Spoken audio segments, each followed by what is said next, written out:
pasti nggak asing dengan Usmar Ismail atau Bapak Film Indonesia. Di sini aku bakal jelasin biografi dan karya-karya dari beliau. Yuk mengenal lebih dalam tentang Usmar Ismail. Sebelumnya, Usmar Ismail adalah seorang sutradara, penulis, dan produser film Indonesia yang dianggap sebagai salah satu tokoh penting dalam sejarah perfilman Indonesia. Ia dikenal karena karya-karyanya yang berfokus pada isu-isu sosial dan politik, serta penggunaan teknik sinematografi yang inovatif. Usmar Ismail adalah anggota dari Angkatan 45, sebuah kelompok sastra dan seni yang terbentuk pada masa penjajahan Jepang di Indonesia. Usmar Ismail lahir pada tanggal 20 Maret 1921 di Bukit Tinggi, Sumatera Barat. Usmar Ismail lahir sebagai anak dari Datuk Tumenggung Ismail, guru sekolah kedokteran di Padang, dan ibunya bernama Siti Fatimah. Keluarganya berasal dari Lintau, Sumatera Barat. Ia mempunyai seorang kakak yang juga terjun ke dunia sastra, yakni Dr. Abu Hanifah yang mempunyai nama pena El Hakim. Usmar Ismail memiliki perjalanan pendidikan yang cukup baik. Mula-mula ia bersekolah di HIS Sekolah Dasar di Batu Sangkar, lalu melanjutkan ke Mulo di Simpang Haru Padang, dan kemudian ke AMSA Yogyakarta sampai tahun 1941. Pada tahun 1952, Usmar mendapat beasiswa dari Yayasan Rockefeller untuk belajar film di Amerika, tepatnya di University of California in Los Angeles. Usmar Ismail sudah menunjukkan bakat sastranya sejak masih duduk di bangku SMP. Saat itu, ia bersama teman-temannya, antara lain Rosial Anwar, ingin tampil dalam acara perayaan hari ulang tahun Putri Mahkota Ratu Wilhelmina di Pelabuhan Muara, Padang. Usmar ingin menyajikan suatu pertunjukan dengan penampilan yang gagah, unik, dan mengesankan. Ia bersama teman-temannya hadir di perayaan itu dengan menyewa perahu dan pakaian bajak laut. Sayang, acara yang direncanakan itu gagal karena mereka baru sampai saat matahari tenggelam dan mereka hampir pingsan karena kelelahan menggayun perahu menuju Pelabuhan Muara. Akan tetapi, acara yang gagal itu dicatat Rosian Anwar sebagai tanda bahwa Usmar Ismail memang berbakat menjadi sutradara yang mempunyai daya khayal untuk menyajikan tontonan yang menarik dan mengesankan. Bakatnya kian berkembang saat bekerja di Keimin Bunko Shidoso, kantor besar pusat kebudayaan Jepang. Tempat itu, ia bersama Armin Pane dan budayawan lainnya bekerja sama untuk mementaskan drama. Pada 1943, ia mendirikan dan menjadi ketua sandiwara penggemar atau Maya bersama Abu Hanifah, Rosia Anwar, Kornel Simanjuntak, Sujoyono, Habib Yasin, dan yang lainnya. Pada masa revolusi, Usmar Ismail menjadi tentara dengan pangkat mayor, berdomisili di pusat pemerintahan RI Yogyakarta. Saat di Yogyakarta, inilah Usmar Ismail memimpin Harian Patriot dan majalah Arena sebagai gelanggang bagi seniman muda. Selain itu, Usmar Ismail juga bertindak sebagai Ketua Badan Musyawarah Kebudayaan Indonesia, Serikat Artis Sandiwara, dan PWI, Persatuan Wartawan Indonesia. Saat itu, perhatiannya terhadap dunia film mulai terlihat. Bersama seniman bekas anggota Maya, mereka menyelenggarakan diskusi-diskusi mengenai film.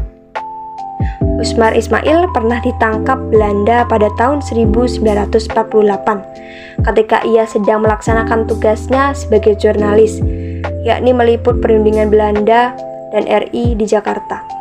Dia ditangkap Belanda karena Belanda tahu bahwa ia adalah seorang mayor tentara. Pada bulan Maret 1950, berdiri sebuah lembaga perfilman di Indonesia, Perfini. Tujuannya adalah melakukan pembaharuan pada pembuatan film Indonesia. Produksi pertama Revini adalah film yang berjudul Darah dan Doa, karya Usmar Ismail. Dia menyatakan bahwa sebuah film seharusnya tidak bergantung pada dana.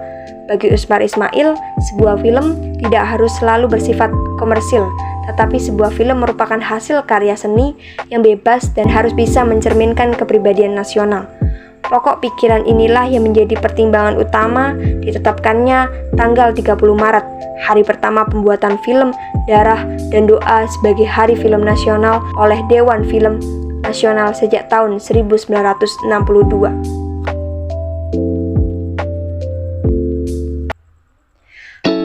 Karya-karya dari Usmar Ismail dan beberapa karya yang sangat populer dari Usmar Ismail yaitu yang pertama ada salah satu film di awal karir beliau yang berjudul Pejuang, berhasil ditayangkan di Festival Film Internasional Moskow kedua. Film tersebut merupakan film pertama yang berhasil menembus layar kaca internasional. Karya-karya yang cukup populer dari Usmar Ismail lainnya adalah Darah dan Doa 1950, di mana film ini mengisahkan tentang perjuangan rakyat Indonesia melawan penjajahan Belanda. Yang kedua, 6 Jam di Jogja pada tahun 1951. Film ini mengisahkan tentang perjuangan seorang pemuda yang terlibat dalam pergerakan kemerdekaan di Yogyakarta. Selanjutnya ada Lewat Jam Malam 1954. Film ini menceritakan kisah seorang penari yang terjebak dalam pergolakan politik dan sosial di Indonesia pada masa lalu. Yang terakhir, Tiga Darah 1956. Film ini menceritakan kisah 3 saudari yang berjuang untuk bertahan hidup setelah kematian ayah mereka. Selanjutnya ada karya-karya tulis by Usmar Ismail. Di sini ada Mutiara dari Nusa Laut, Mekar Melati, Sedih dan Gembira. Selanjutnya ada Puntung Berasap dan Membahas Film. Penghargaan yang telah didapat dari Usmar Ismail yaitu tahun 1962 ia mendapat Piagam Wijaya Kusumo dari Presiden Soekarno. Selanjutnya, sebuah ruang konser di Jakarta yakni Usmar Ismail Hall merupakan tempat pertunjukan opera, musik, dan teater yang dinamai sesuai namanya. Pada tahun 1969, ia menerima anugerah seni dari pemerintah RI. Setelah meninggal, ia diangkat menjadi warga teladan DKI. Namanya diabadikan sebagai Pusat Perfilman Jakarta, yakni Pusat Perfilman Usmar Ismail. Pada 20 Maret 2018, Google merayakan ulang tahunnya yang ke-97 dengan Google Doodle. Pada 30 Oktober 2021, ia dianugerahi gelar Pahlawan Nasional Indonesia oleh Presiden Joko Widodo.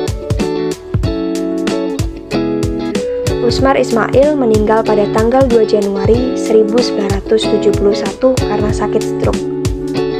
Dalam usia hampir genap 50 tahun, ia dimakamkan di TPU Karet Bifak, Jakarta. Darah dan Doa merupakan film Indonesia pertama yang diproduksi tahun 1950. Disutradarai oleh Usmar Ismail, film bertema perjuangan tersebut mengisahkan perjalanan prajurit divisi Siliwangi yang dipimpin Kapten Sudarto dari Yogyakarta menuju Jawa Barat. Film Darah dan Doa menjadi film pertama yang diproduksi oleh perusahaan film Indonesia pada 30 Maret 1950. Dikutip dari laman Lembaga Sensor Film Indonesia, tanggal tersebut kemudian ditetapkan sebagai Hari Film Nasional.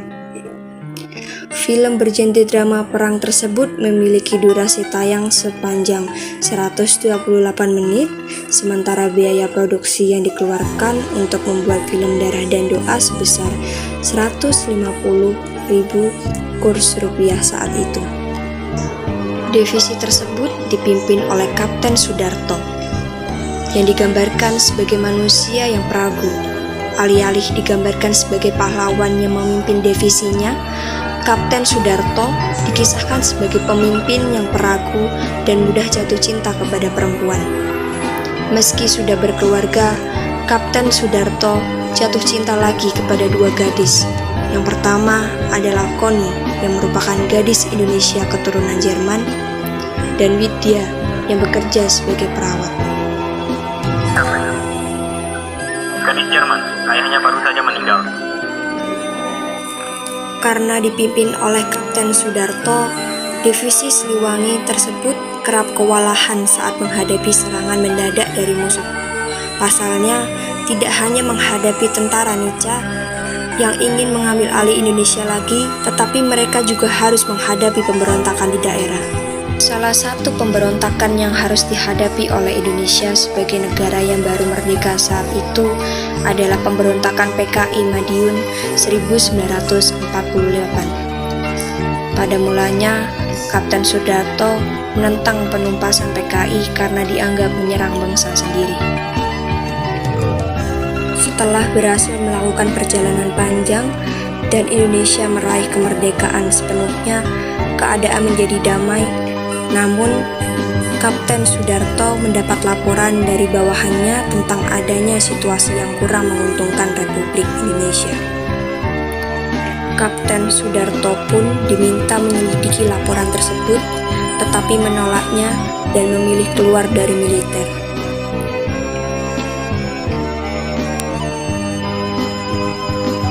Semuanya saudara-saudara, saya sampaikan salam kepada saudara-saudara sekalian.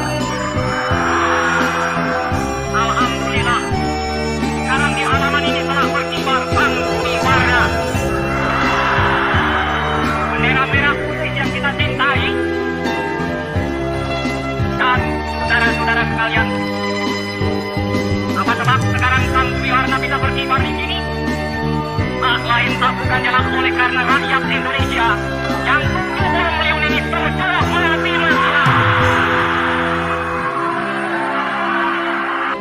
Saudara mau apa? Nyawa dibayar dengan nyawa, darah dibayar dengan darah. Saudara salah paham. Saya tidak pernah setuju dengan pembunuhan kalian. Pengecut, sekarang tanggung jawab harus dipasang menghalangi kemajuan. Kalau memang begitu, pendirian saudara, bunuh aku. Bagiku hidup ini tidak ada arti lagi. Barangkali aku yang tolong. Jangan diulang lagi. Biar aku saja.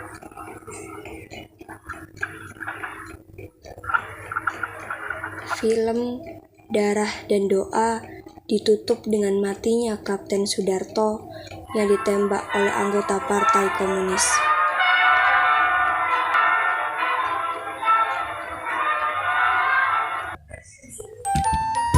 Berikut adalah karakter, gaya, dan tema film. Karakter dari film ini, tokoh utamanya adalah para prajurit yang memperjuangkan kemerdekaan Indonesia pada masa revolusi. Gaya dari film ini dianggap sebagai terobosan dalam perfilman Indonesia karena pendekatan estetika dan tema sosialnya. Film ini dibuat dalam warna hitam putih dan sinematografinya dipuji karena penggunaan cahaya dan bayangan.